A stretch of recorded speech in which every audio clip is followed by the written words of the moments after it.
Bonjour à toutes et à tous et bienvenue sur Pop Vince, votre chaîne du partage de la passion du cinéma et de la pop culture. Aujourd'hui, je vais jouer au chafouineur en vous parlant du film Panic Home de Thomas Daley. Mais avant d'aller plus loin, vous connaissez la chanson Lapin, chat, co-réalisatrice et cadreuse. Et je me suis pas chié. Ouais. Salut.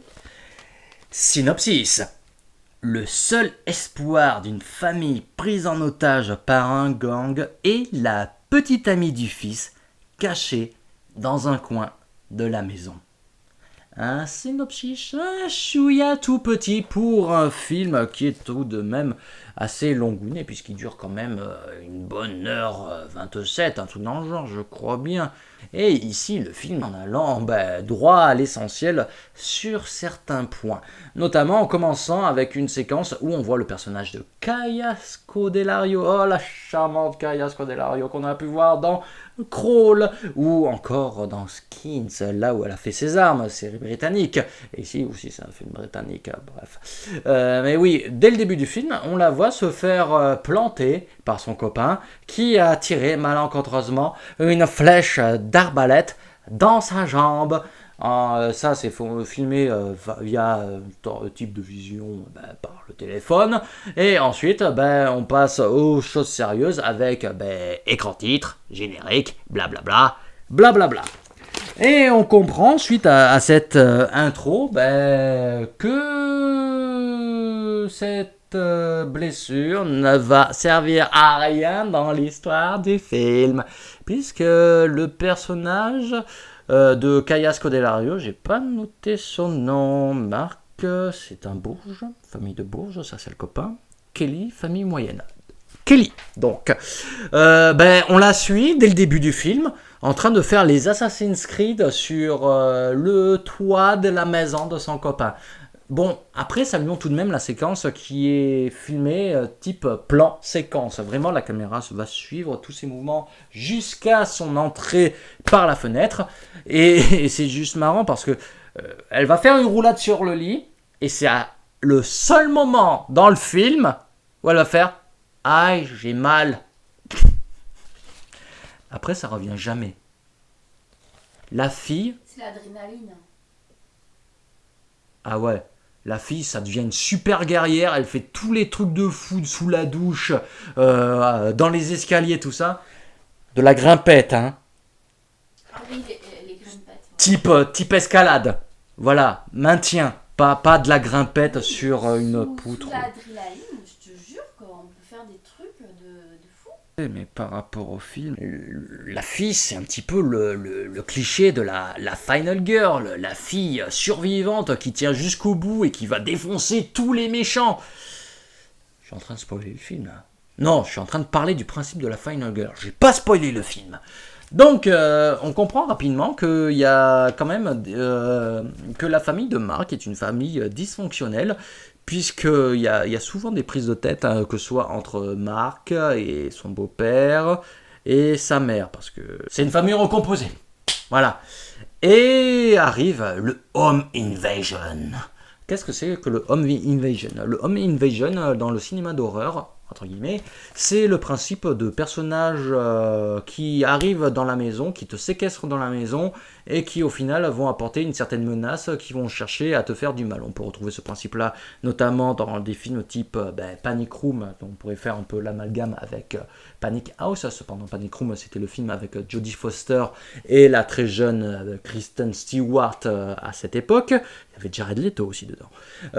C'est le type de film qu'on peut aussi retrouver avec les American Nightmare, un peu moyen Strangers. Cependant, dans la plupart de ces films, le Home Invasion se présente avec des personnages, des antagonistes, qui ne retirent jamais leur masque. Et ici, on se retrouve rapidement avec des antagonistes qui retirent leur masque parce que eux-mêmes sont contraints, se retrouvent piégés de la situation via certains éléments scénaristiques que je ne vais pas vous révéler.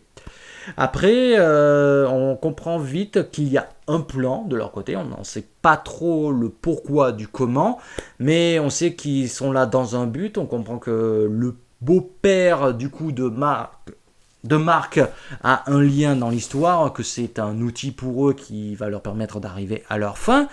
Et que même cette équipe de méchants, d'envahisseurs entre guillemets, leur relation est un petit peu dysfonctionnelle parce qu'il y a un personnage qui est un petit peu pas au-dessus des autres, mais qui est un petit peu plus frappé que les autres.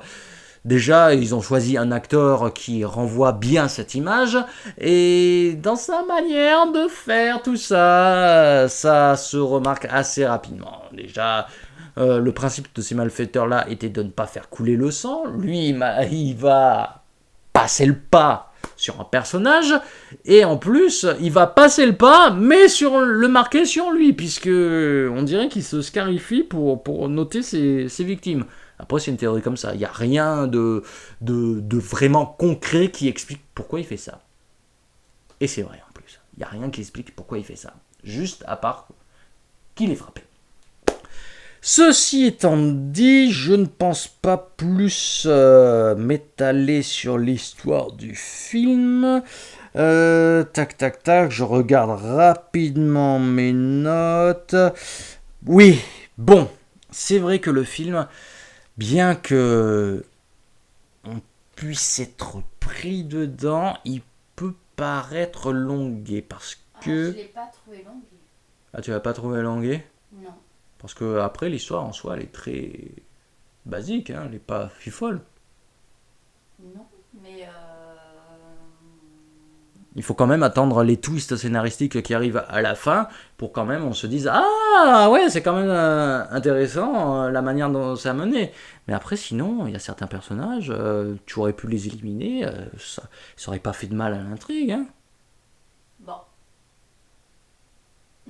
Non, je suis pas d'accord. Bah mettons t'enlever un ou deux antagonistes.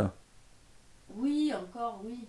Comme quoi vous voyez, hein, un avis cinématographique n'est pas propre à chacun. C'est pour ça que je suggère, je renvoie, je donne mon avis, certes, mais je vous dis surtout, faites-vous en premier lieu votre propre avis. Après, moi, comme tout le monde, hein, des fois, j'aime lire des avis, entendre des avis, pour savoir, des fois, à quoi je peux m'attendre, me faire un petit débat personnel ou quoi que ce soit. Et justement, vous pouvez débattre, si vous le voulez, dans les commentaires. Parlons du coup, rapidement, de l'image du film, parce que je ne veux pas trop non plus à faire des vidéos trop longues.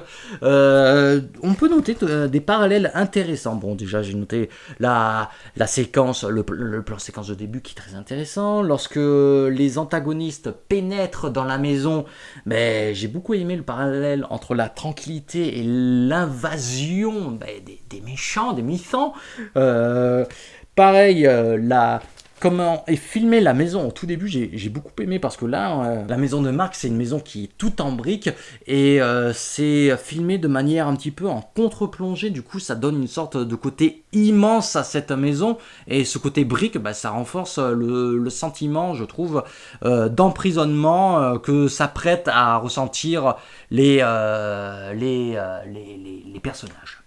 Après, musicalement parlant, j'ai pas noté des trucs, des petits trucs, non.